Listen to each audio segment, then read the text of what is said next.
एक छोटे से गांव का नाम श्यामपुर था, जहां एक साधारण परिवार का व्यक्ति मोहन रहता था। मोहन बहुत ही ईमानदार और मेहनती किसान था, लेकिन पिछले कुछ वर्षों से उसके जीवन में कुछ भी ठीक नहीं चल रहा था। खेती में लगातार नुकसान, पारिवारिक समस्याएं और आर्थिक तंगी ने उसे पूरी तरह से निराश कर दिया था। उसने अपनी मेहनत में कोई कसर नहीं छोड़ी थी, लेकिन फिर भी उसे कभी सफलता नहीं मिल रही थी। वह सोचता, क्या जीवन में कभी कोई खुशियां आएंगी? क्यों मेरे जीवन में इतनी समस्याएं हैं? इसी तरह के विचारों में डूबे हुए एक दिन मोहन को पता चला कि गांव के पास एक सद्गुरु का आगमन हुआ है, जो सत्संग कर रहे हैं और अपनी दिव्य शिक्षाओं से लोगों का जीवन बदल रहे हैं। गांव में चर्चा थी कि सद्गुरु के सत्संग में जाने से मानसिक शांति मिलती है और जीवन के कठिन सवालों के उत्तर मिल जाते हैं।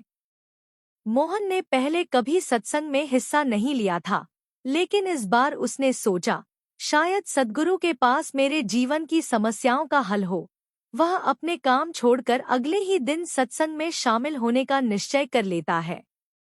सत्संग में पहुंचकर मोहन ने देखा कि वहां सैकड़ों लोग एकत्रित थे। सबकी आंखों में एक चमक थी, एक उम्मीद की किरण। वहां बैठे सभी लोग सद्गुरु के आने की प्रतीक्षा कर रहे थे। कुछ ही क्षणों में सद्गुरु मंच पर आए।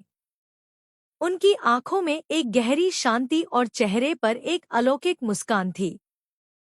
उनके आते ही पूरे वातावरण में जैसे एक सकारात्मक ऊर्जा फैल गई।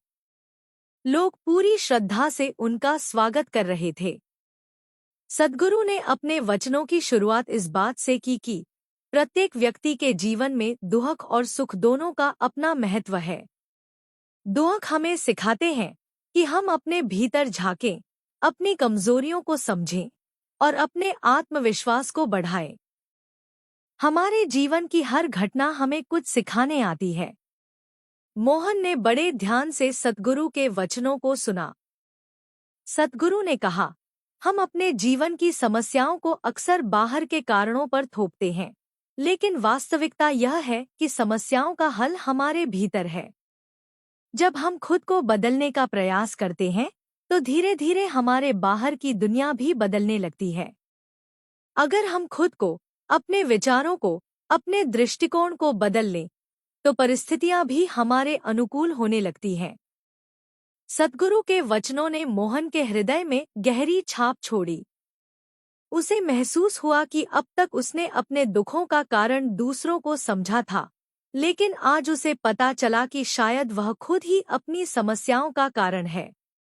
उसने सोचा, अगर मैं अपने जीवन को सकारात्मक रूप से देखना शुरू कर दूं और अपने दृष्टिकोण में बदलाव लाऊं, तो शायद मेरे जीवन में भी खुशियां लौट आएं। सत्संग के बाद मोहन ने सोचा कि वह सद्गुरु से व्यक्तिगत रूप से मिलकर अपने जीवन के सवालों के उत्तर पूछे। वह सद्गुरु के पास गया और बोला, गुरुजी, मैं एक साधारण किसान हूँ और मेरे जीवन में लगातार समस्याएं चल रही हैं। मैंने हर संभव प्रयास किया, लेकिन सफलता नहीं मिली। कृपया मुझे बताएं कि मैं अपने जीवन को कैसे सुधार सकता हूँ। सद्गुरु ने मुस्कुराते हुए कहा, बेटा, जीवन में सफलता और सुख पाने के लिए सबसे पहले अपने मन में शांति और संतोष लाओ। जब तक हमारा मन अशांत रहेगा, हम बाहरी दुनिया में सुख की खोज करते रहेंगे, लेकिन हमें वह सुख नहीं मिलेगा।